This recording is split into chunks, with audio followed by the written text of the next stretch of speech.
Bom dia a todos. Esta é a nossa primeira videoaula da semiologia do coração.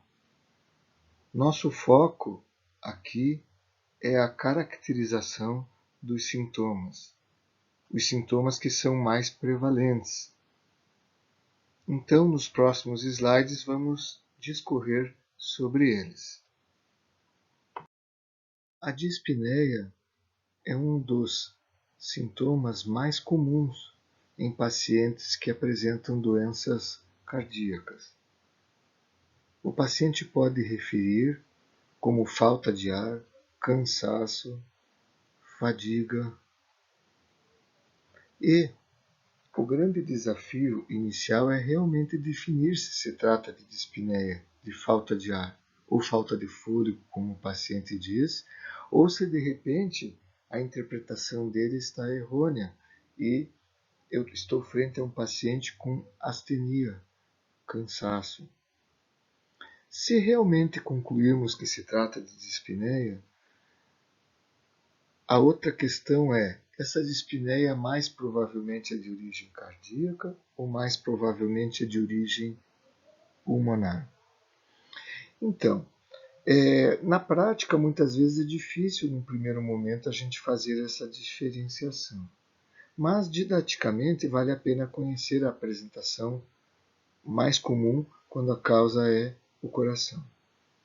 A dispneia progressiva aos esforços, ela é representada pelo fato do paciente contar para o médico uma história de que, há um certo tempo, vem percebendo um quadro, nas palavras do paciente, de falta de ar para trajetos que costumeiramente ele se sentia bem. Por exemplo, uma caminhada de casa até o escritório. Depois, alguns meses depois, o paciente já conta que percebeu esta mesma dispneia para exercícios de menor intensidade, como a movimentação no escritório, movimentar-se de um lance de escada do primeiro para o segundo andar, por exemplo.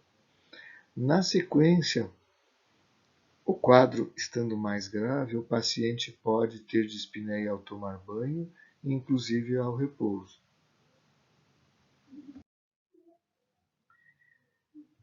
Dentro do raciocínio clínico do sintoma dispneia, é muito importante, se estivermos pensando em causa cardiovascular, identificarmos mais detalhes. A ortopneia e a dispneia paroxística noturna são sintomas que provêm da mesma fisiopatologia, mas muitas vezes o estudante pode confundir a sua caracterização.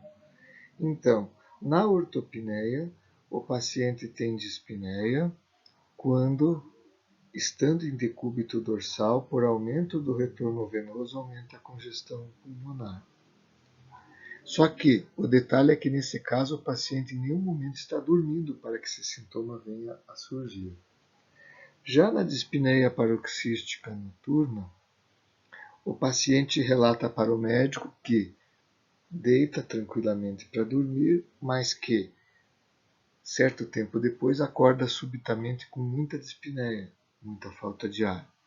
Aí é muito frequente o paciente tirar a seguinte conclusão, que quando levanta da cama, ele corre para a janela, abre o vidro e respira o ar fresco que vem de fora. Logo após tomar esta conduta, a dispneia cede e o paciente se sente mais confortável. Na verdade, vocês já podem concluir isso pela conversa nossa até aqui. Na verdade, isto ocorreu porque houve uma diminuição do retorno venoso quando o paciente levantou e, em consequência, houve menos congestão pulmonar, melhorando do quadro clínico. Outro sintoma bastante frequente nas doenças cardiovasculares é o edema. O edema é um sinal e um sintoma, na verdade, né? Porque o paciente pode te contar sobre ele, muitas vezes com o termo popular inchaço, e depois você pode vir a confirmá-lo ou não através do exame físico. Na doença cardíaca, geralmente o edema é bilateral. Inicia-se nos membros inferiores e aumenta durante o dia devido a ação da gravidade e diminuição do retorno venoso, melhorando quando deita. Outra queixa importante é a queixa de palpitação ou palpitações. As palpitações são termos técnicos e ao mesmo tempo populares, onde o paciente refere para o médico a sensação desconfortável de perceber o coração batendo no tórax. Essa queixa costuma estar relacionada a quadros de taquicardia ou arritmia cardíaca. No caso de taquicardia, pode até se tratar de um fenômeno não cardiovascular, ou seja, o paciente faz aumento da frequência cardíaca por um estresse, por uma ansiedade ou até por um esforço físico para o qual não está devidamente preparado. Mas esta queixa deve sempre ser muito valorizada na anamnese e depois reavaliada no exame físico, porque se tratar de arritmia cardíaca pode trazer consequências graves, como veremos em videoaulas subsequentes. A dor torácica, a dor no peito, infelizmente é um sintoma muito frequente quando os pacientes procuram atendimento nos pronto-socorros e mesmo nos consultórios e ambulatórios. O primeiro desafio é definir se trata de uma dor torácica ou dor no peito de risco iminente de vida ou não. Quando se trata de risco iminente de vida, a causa mais prevalente é a causa cardíaca da doença arterial coronariana.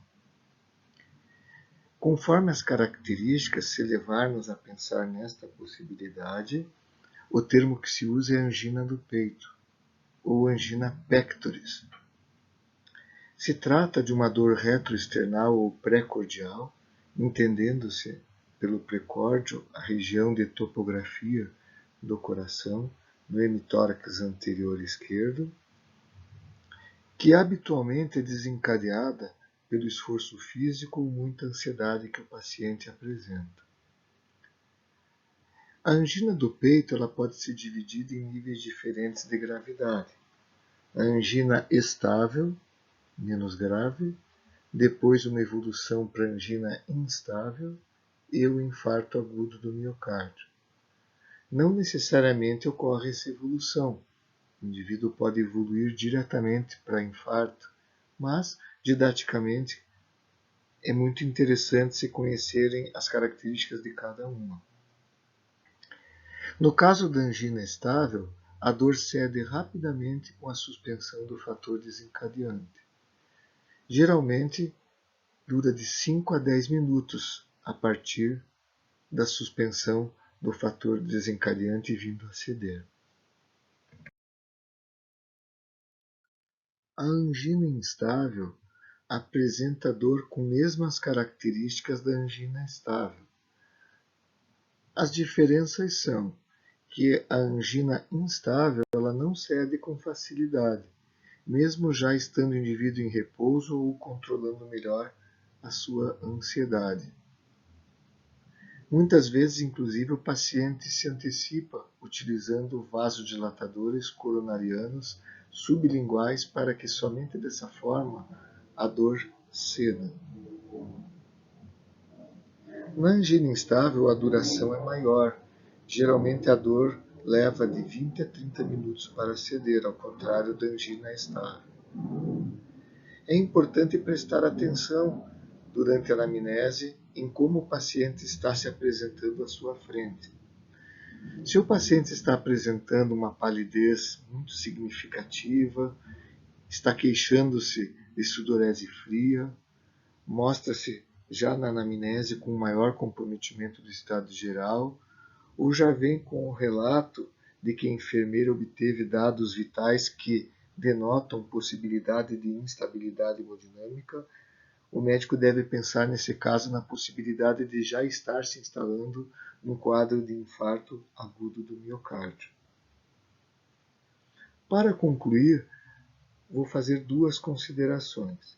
Referentes ao tema dor torácica, sempre lembrar de considerar primeiro as hipóteses diagnósticas de maior risco de vida para o paciente, primeiramente, como as anginas, referentes à doença arterial coronariana, o tromboembolismo de pulmão e a dissecção da aorta.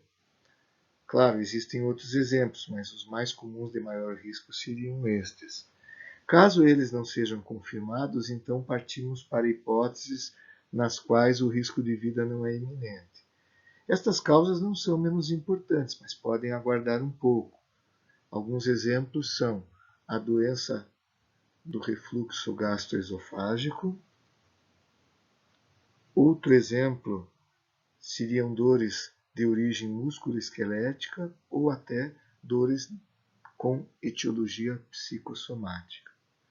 Outra consideração importante na conclusão desta videoaula é que, quando falamos de dispneia, ortopneia, dispneia paroxística noturna, edemas, congestão pulmonar, este conjunto que leva à dispneia e à congestão pulmonar deve-se à insuficiência cardíaca esquerda, que com a evolução clínica pode evoluir para insuficiência cardíaca direita associada, gerando o que tradicionalmente a gente chama de insuficiência cardíaca congestiva.